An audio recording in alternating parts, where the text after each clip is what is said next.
Welcome to Diary of a Sheep Dairy Farmer, where we talk all things dairy sheep, from breeding to lambing to milking and everything in between and outside.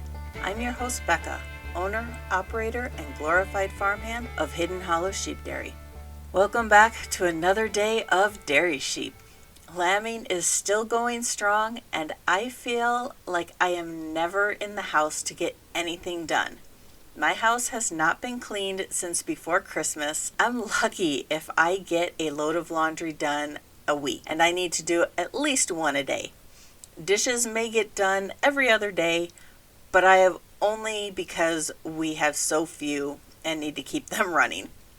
I just tell myself, lambing will end soon, and I will have a little reprieve before the next wave hits. I did get a little reprieve over the weekend with one set of lambs born Sunday night, but nothing all day Friday, Saturday, or Sunday day or afternoon. It was weird, and it had me worried. What do my sheep have in store for me this next week? I'm down to 10 days of lambing according to my schedule. Not, apparently, according to my sheep's schedule. Those Who's Your Daddy breedings are going to go longer than I planned, I think. Of the 17 ewes I brought in from the flock that will lamb, only 2 were not Who's Your Daddy breedings. One is an older ewe who kept casting herself and was making me a little bit nervous, so I kept her in the barn to keep a closer eye on her. And the other is supposed to be in my April-May lambing group, but has a huge bag on her already, and I'm not sure she's going to make it until May. So she could be a Who's Your Daddy. The other 15 were not supposed to be bred, so there is that. I told myself, when I thought it was just a few, that I wasn't going to keep any Who's Your Daddy lambs this year. I would have plenty of ewe lambs to pick as replacements, so I shouldn't need any of them. Of the lambs that have been born, 65 have been ram lambs, 50 have been ewe lambs, and 8 of those ewe lambs have been Who's Your Daddy lambs. It may not sound like much, but it is enough to really mess up my numbers for what I was planning on keeping as replacements. So it is probably a good thing I'm not trying to grow my flock anymore. There are a couple of those Who's Your Daddy lambs I would like to keep though. A couple triplet ewe lambs and a lamb or 2 out of my best milking lines. So how do I go about doing that? What are my options when it comes to keeping and breeding Who's Your Daddy lambs without inbreeding? I only have 3 options. The first is the most time consuming, but it is the cheapest. It's kind of a process of elimination.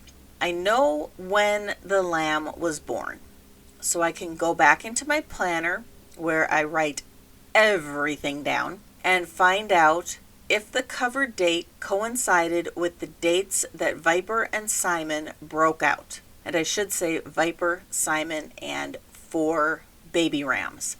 If not, then I know it had to be one of the May rams that were still in the flock in October, because I totally forgot they were there.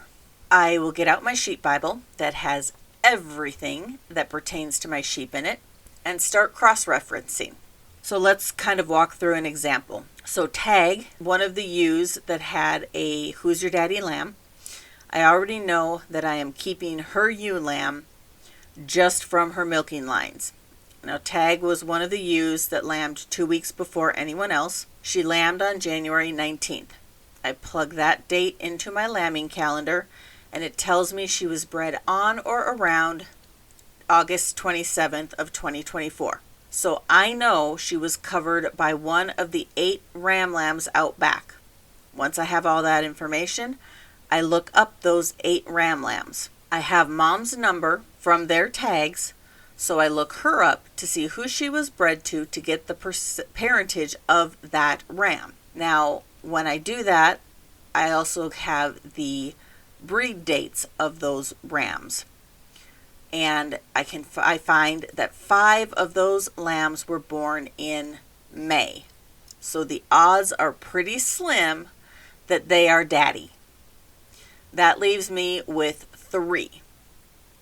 Then I make a list of those 3 ram parentage and cross-reference them with Tag's ewe lamb. This way I know she cannot be bred to butch ewes, ace, viper, or older ewes. I know this means nothing to you, but to me it means Tag's ewe lamb isn't as restricted as I thought she was going to be for when I breed her next year. As I look into the other Who's Your Daddy ewe lambs, it could get more complicated as they have the potential to have been covered by more rams than just 3. Option 2 is a little bit more expensive and time consuming, and that would be DNA testing. Now, there are several things you can do with DNA testing. You can genetic test your flock for specific traits. You can disease test your flock, or, such as in my case, you can parentage verify your flock. DNA testing is fairly simple. You can test in one of 2 ways, by blood sample or hair sample. Blood sample is basically drawing blood from your sheep, sending that into the lab of your choice for them to identify genetic markers. And a hair sample is where you take hair follicles and send those into, again, the lab of your choice, and they will extract information from those hair follicles. Way back when we still had horses, we were part of AQHA, and we sent in a lot of hair samples for genetic testing on our mares, basically to make sure that our mares weren't carriers of any genetic disorders. And then we also did blood testing yearly to make sure they didn't carry any diseases when we took them to the studs before we had one of our own. It was definitely a process. What can you expect to pay for parentage testing? Honestly, it's kind of all over the board, but from my research, it looks like the average is going to be around $45 to $50 per sheep. Now, I did find a place in Idaho that will do parentage testing, but only with hair follicles for $20 a sheep. I don't have all the specifics. I need to do a little more research into it, but once I find out what it's all about, I'll let you know if it's worth it or if going through an actual lab is a better option. All right, that brings us to option number 3, which is my favorite option. It is probably the most expensive, and that would be to just buy a new ram or 2 that are unrelated with the genetics that I want.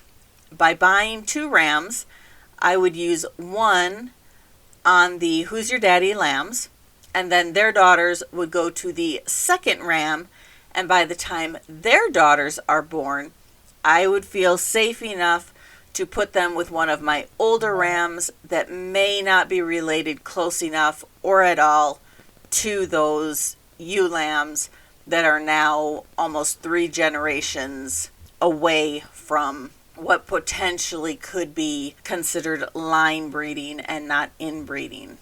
That's a fine line, slippery slope. I try to stay away from it as best as possible. I just like this option the best because it gives me the excuse to go buy a couple of soft rams from a friend of mine where I purchased Elvis from. And I'll tell you, that ram is delivering this year.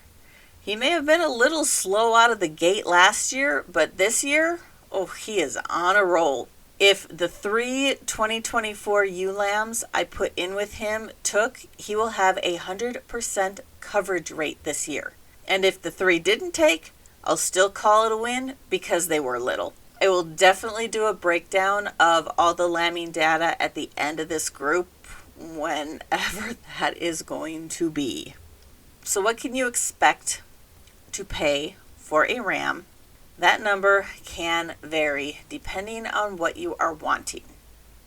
Where I am wanting specific genetics for my flock, the Asaf and Lucane, I can expect to pay between $1,500 and $2,000 per ram. But when I started out, I bought my best ram with Lucane breeding before I even knew what that was for $200. He was old and the guy just really wanted to get rid of him. I figured if he lived a year or 2 to cover my ewes, I would pretty much break even. I didn't have that many ewes back then. That old guy lasted about 5 more years, and he rarely missed covering a ewe.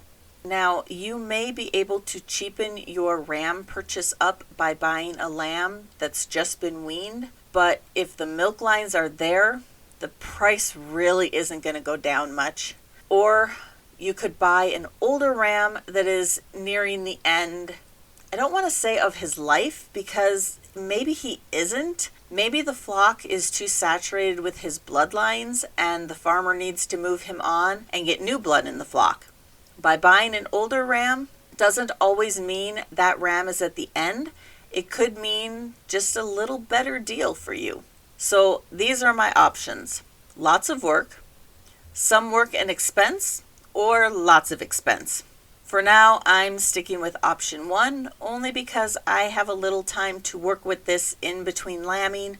We'll see if I can keep up with it when things get crazy next week as the breakout group starts to lamb. I do not know at this point if I will have an episode out for you guys next week. I went back on my planner to look when the boys broke out, and I could expect some of those Who's Your Daddy ewes to lamb. And it looks like we could have a lambing explosion between March 8th through the 10th. And that is going to take all of my energy. As for now, I appreciate you all being here and thank you for your support. I would be ever so grateful if you would leave a review or share this podcast with your dairy sheep loving friends. Anything to get the word out. As always, you can follow me on Instagram at Diary of a Sheep Dairy Farmer.